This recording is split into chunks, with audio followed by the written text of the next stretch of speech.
35艘飞船堵门，美舰也强闯黄岩岛。中国海军组合拳的背后，隐藏着一场美菲联动的南海博弈。菲律宾为何甘当马前卒呢？那中国10年前的战略王牌是否会在今天重新打出？菲律宾总统马克思呢，近期是频繁的在南海和台海问题上呢挑动局势，先是发表不当涉台言论，遭到中方严正警告，随后呢又派出了35艘船只强闯黄岩岛海域，结果被中国的海警和军舰依法驱离。然而不到48小时，美国的军舰也来了。近日，美国海军希金斯号驱逐舰非法闯入中国黄岩岛领海，南部战区海军迅速出动兵力警告驱离。美菲一前一后的动作，暴露了一场精心策划的联动挑衅。在现场，解放军的海军、空军及海警协同出击，构筑起立体防御式体系。菲军飞机发现挂载4枚实弹的苏30战机，菲方误判为是歼115，严密封锁领空。052D 驱逐舰、054A 护卫舰与多艘海警船组成了南北夹击阵型，将美舰压制在30海里外。对峙从上午持续至下午，美方呢始终都无法突破防线。菲媒称，美军舰艇呢在052D 和054A 的围堵之下机动受限，最终被迫撤离。失去美军支持的菲军机呢也迅速离场，行动以失败告终。其实美菲这场戏的伏笔呢早已经埋下了。8月4号至12号，美国联合日本、英国、澳大利亚等6国呢在菲律宾海进行大规模的军演，出动4艘航母，意图通过军事施压为菲律宾壮胆。演习刚结束，菲律宾总统马克思便开始强硬表态，宣称绝不从黄岩岛撤船。这种唱双簧的把戏暴露了美菲的算计。菲律宾充当马前卒，美国则借机测试中国的底线。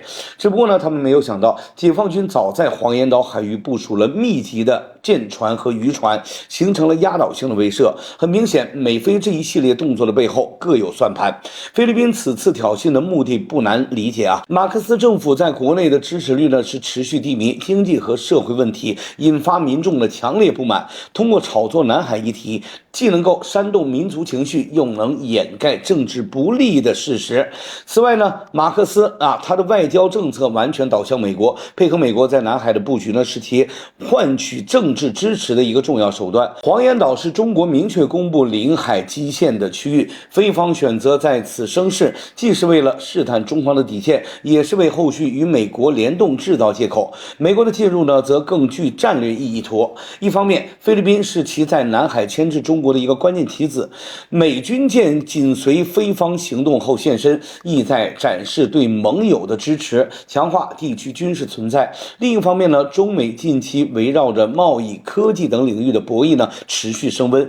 虽然近日特朗普刚刚签了行政令，宣布与中国再次休战90天，但中国一步不退，美国政府想要的东西没拿到，自然不会甘心。在这种情况下，那美方手中的筹码也就越来越少了。此时在南海制造事端，无非是想凭空捏造谈判筹码，增加对华施压的筹码。此外呢，特朗普政府在国内面临对华软弱的批评，通过军事挑衅展现强硬姿态，也是其安抚国内鹰派势力的政治表现。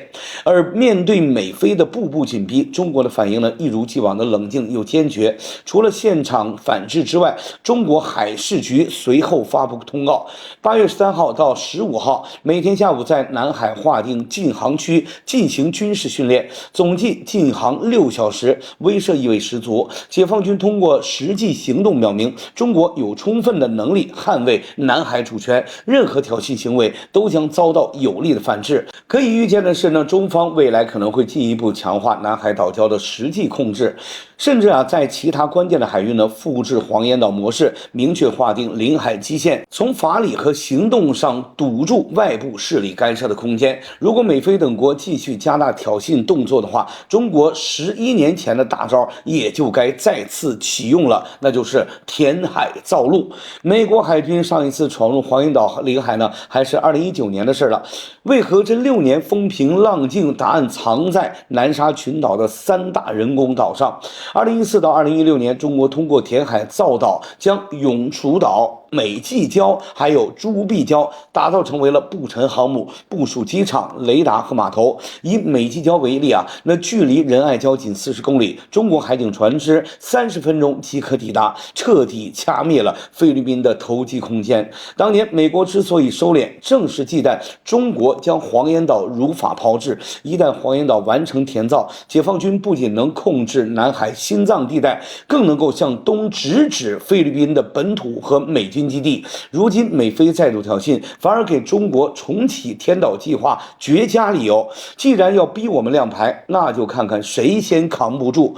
纵观全局，有3点值得一提。第一，菲律宾的投机注定失败。东南亚国家当中，越南、马来西亚都在与中国合作开发南海资源，唯独菲律宾被美国当枪使。若继续挑衅，中国完全可能升级管控。其二，填岛将成为中国的战略开关。黄岩岛填不填、何时填，取决于美菲的挑衅程度。一旦动工，美国在南海的航行自由表演将彻底沦为笑话。其三，美国的代理人战术正在失效。从乌克兰到菲律宾，盟友越来越看清了，替美国火中取栗，最终只会是烧到自己。当中国海军在南海的常态化巡逻，已覆盖90%海域的时候，任何挑衅都不过是加速美国霸权崩塌的催化剂。南海博弈是长期斗争，中国既要保持战略定力，也需要展现的是战术灵活性。黄岩岛的实际控制权已牢牢地掌握在中国的手中，下一步需通过经济、外交、军事多管齐下，让菲方认清挑衅的后果。菲律宾若执意地充当美国棋子，终将付出沉重代价。而对美国，唯有以实力对实力，才能够遏制其霸权冲动。